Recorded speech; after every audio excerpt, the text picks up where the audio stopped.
Bueno, en Clever hemos comentado varias veces, incluso con la gente de Amnistía Internacional, la situación en Nicaragua hoy día. Van más de 350 personas muertas, más de 2.000 heridos, protestas en distintas partes del país en contra del presidente Daniel Ortega a propósito de cómo está gobernando hoy día Nicaragua con la mano de hierro. Las protestas se han centrado en distintas universidades y líderes estudiantiles que han hecho resistencia a propósito de pedir más poder de decisión, de pedir más pluralismo, más apertura en Nicaragua. Estamos en estos momentos con Ariana Maguire, ella es parte de la coordinadora de estudiantes de Nicaragua y parte de una delegación que salió de Managua para tratar de conversar y apuntar a lo que está pasando en Nicaragua en distintos países de América Latina. ¿Cómo estás, Ariana? Muchas gracias por acompañarnos. Muchísimas gracias por el espacio y por tener el interés de comunicar lo que sucede en Nicaragua. Bueno, quiero partir por eso. ¿Qué te ha pasado a ti? Cuéntanos tu experiencia a propósito de las manifestaciones que han provocado muertos, heridos en Nicaragua y que partieron en abril de este mismo año.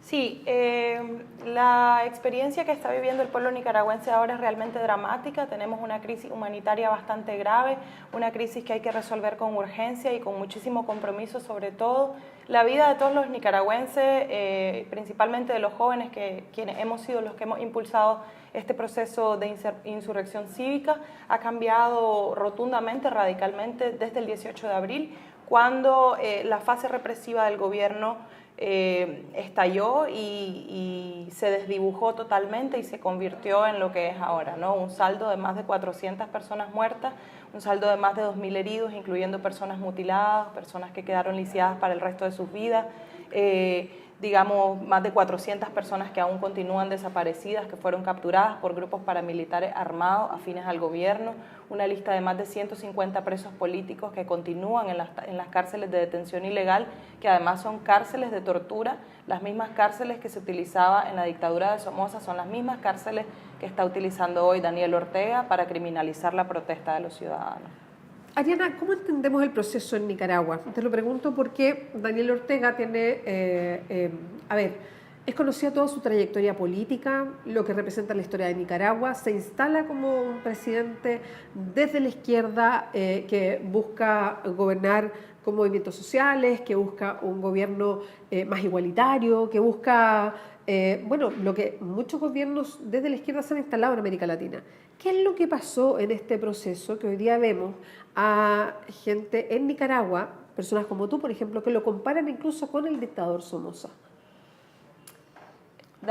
Ortega y Somoza son la misma cosa, es una de las consignas más populares que se ha utilizado durante las protestas a partir de abril en Nicaragua. Daniel Ortega no es un presidente de izquierda, la política que utiliza no es la política de izquierda.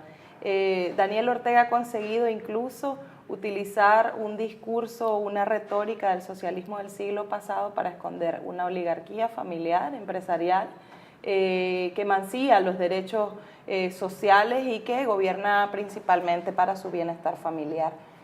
Nada más alejado de la izquierda que el gobierno de Daniel Ortega, que ha hecho una alianza desde el 2006 con la Iglesia Católica, que ha hecho una alianza desde el 2006 con los grupos empresarios que son, digamos, la minoría en el país y que gobiernan la mayor parte del capital. Políticas neoliberales, políticas extractivistas, enlaces con empresas transnacionales a las que se le entregan concesiones de todos los territorios, de las reservas, de las minas, que pone incluso en perspectiva el desalojo de comunidades indígenas ancestrales, es decir, un gobierno que no está pensando realmente en el bienestar social o en promover el bien común, al contrario, se ha hecho de todas las empresas del Estado, ha utilizado la cooperación venezolana en su momento para hacerse dueño de todos los canales de televisión, de todas las empresas de publicidad, de megaproyectos hoteleros, de refinerías, de gasolineras, es dueño básicamente de todo. Lo único que guarda Ortega de una visión de izquierda es el discurso y la participación en un pasado que definitivamente ya no es lo que en su momento fue y lo que hace todavía creer a algunas personas que Daniel Ortega está gobernando para el pueblo y que en efecto está siendo víctima de un intento de golpe por grupos financiados por Estados Unidos. Es decir, el gobierno de Daniel Ortega ha trabajado de la mano, ha comido el mismo plato con el gobierno de Estados Unidos a través de estas políticas neoliberales y en el discurso es criticado. Ortega critica a Estados Unidos en el discurso, pero por debajo de la mesa espera su benevolencia. Esa es la realidad del gobierno de Daniel Ortega, que tenemos que recordar que lleva 3 periodos consecutivos en el poder, desde el año 2006 que regresó a la presidencia, y ahora además su esposa, Rosario Murillo, es la vicepresidenta, y todos los hijos, que son 10, manejan instancias, puestos estatales, son ministros en el exterior, son ministros económicos, son asesores del gobierno en distintos temas. Es decir, tenemos lo que se aproxima a ser una dinastía familiar, y la gente no está de acuerdo con eso. La población en abril de este año dijo basta, no queremos más esto, y no es que a partir del 18 de abril la gente se empieza a poner inconforme. Hay una inconformidad acumulada en la última década de todos los sectores sociales que estalla como una olla de presión. Perfecto. Con el primer asesinado estudiante dentro de la universidad. Mariana, ¿qué proyectan ustedes que puede pasar en los próximos meses? Porque creo que tú, bueno, has detallado qué ha pasado con la figura de Ortega, la consideración o lectura que se hace dentro de Nicaragua de su gobierno, pero también nos has dicho claramente algo que pasa que incluso desde Chile cuesta imaginar, que son los grupos paramilitares encapuchados que representan al propio gobierno de Ortega en contra de la población que está protestando. Sí. Entonces, ¿qué proyectan ustedes para este 2018, lo que queda de este 2018 en Nicaragua? Bueno, desde abril del 2018 hasta la fecha hemos tenido 3 fases distintas de la represión del régimen orteguista. La primera fase fue el ataque desproporcionado con uso de fuerza letal a las personas que se manifestaban públicamente en la calle y que en un paso posterior decidieron los jóvenes atrincherarse dentro de las universidades. Los ataques fueron permanentes, ataques de balacera con armas de guerra incluso por 20 horas, muchas personas muertas cada día. Ponerle que al segundo día de protesta ya teníamos 3 personas muertas, y al segundo día teníamos 20, y al tercer día teníamos 35, y al siguiente día 48, 65, 85, 200, 400 personas muertas. Entonces, al principio fue como el ataque directo a los manifestantes y en un segundo momento tuvimos la criminalización de la protesta, y eso quiere decir que se saca una ley que tiene por nombre Ley contra el Terrorismo y el Financiamiento para la Proliferación de Armas de Destrucción Masiva. Esto en todos los artículos de la ley, que fue aprobada por mayoría en la Asamblea Nacional, que quede claro que es manejada totalmente por el partido de gobierno, fue aprobada en 3 horas y puede criminalizar o judicializar a una persona hasta por 20 años de cárcel por actos de terrorismo que se entienden como manifestaciones en la calle, ¿verdad? Y la tercera fase de represión ha sido el secuestro por parte de los grupos paramilitares, el secuestro selectivo, el asesinato selectivo y esto que te comentaba antes, ¿no? La persecución a los líderes sociales y a los líderes estudiantiles que estuvieron dirigiendo los procesos y que fueron de una manera más visible, incluso personas que tenían medidas cautelares de la CIT otorgadas por la Comisión Interamericana de Derechos Humanos y que además estaban participando de la Mesa de Diálogo Nacional, se encuentran hoy presas, están siendo torturadas y se podrían enfrentar a penas de más de 20 años por todo el papel de liderazgo social que han desempeñado hasta ahora. Entonces, la siguiente fase de represión que nosotros podemos visualizar, si es que Ortega no sale del poder próximamente, es ya la utilización además del ejército, porque el ejército hasta ahora no ha salido. Quienes han salido han sido las fuerzas especiales de la Policía Nacional, los grupos afines, los grupos de choque afines al gobierno y recientemente los grupos paramilitares. Entonces podríamos esperar la salida del ejército ya como para ponerle fin absolutamente a toda la serie de protestas y manifestaciones sociales que se dan en todo el territorio nacional. ¿Y eso podría pasar?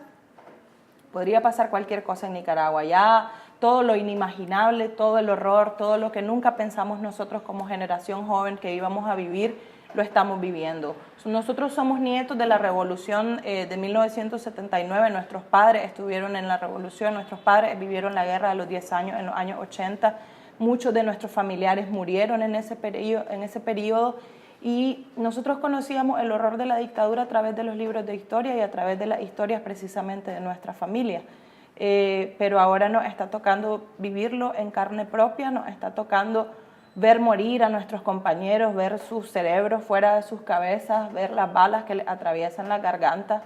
Eso lo estamos viendo diario, es la realidad que nos condenaron, es la realidad a la que nos tiraron, digamos, y en ese sentido estamos resistiendo de forma pacífica, estamos resistiendo de forma genuina, de una organización autoconvocada que nace desde las bases mismas de la sociedad, una organización que antes no teníamos, una organización que trasciende, digamos, la separación y la fragmentación social a la que estábamos acostumbrados en la última década.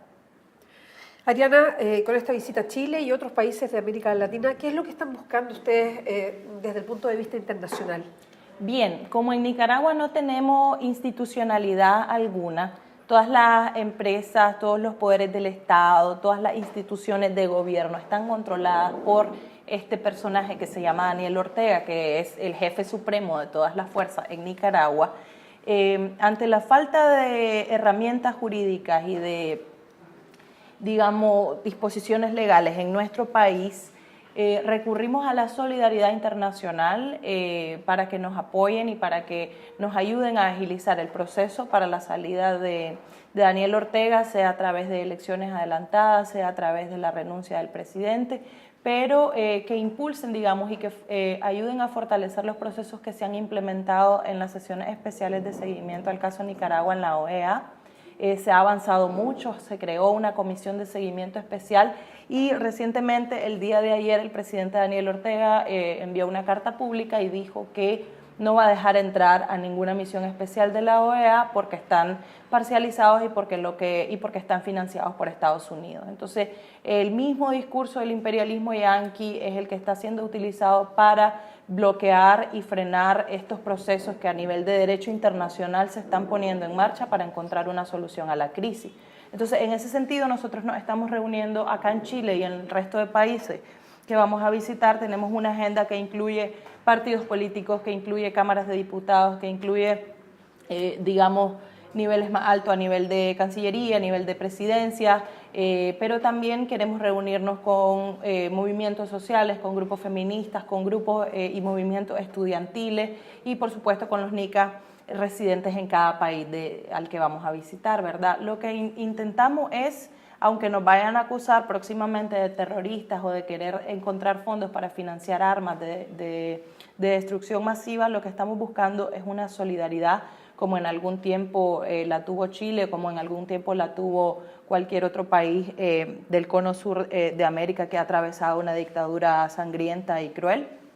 Es eso, es la solidaridad de los pueblos y es que nos ayuden a encontrar todas las herramientas que estén a disposición en el derecho internacional para proponer salidas y para tener un acompañamiento entre países, ¿no? que le ayuden al pueblo de Nicaragua a enfrentarse a esta tiranía y a esta situación tan terrible. Ariana, muchas gracias por acompañarnos hoy día en Clever y que les vaya muy bien. Seguro que sí. Recuerda www.diarioclever.cl.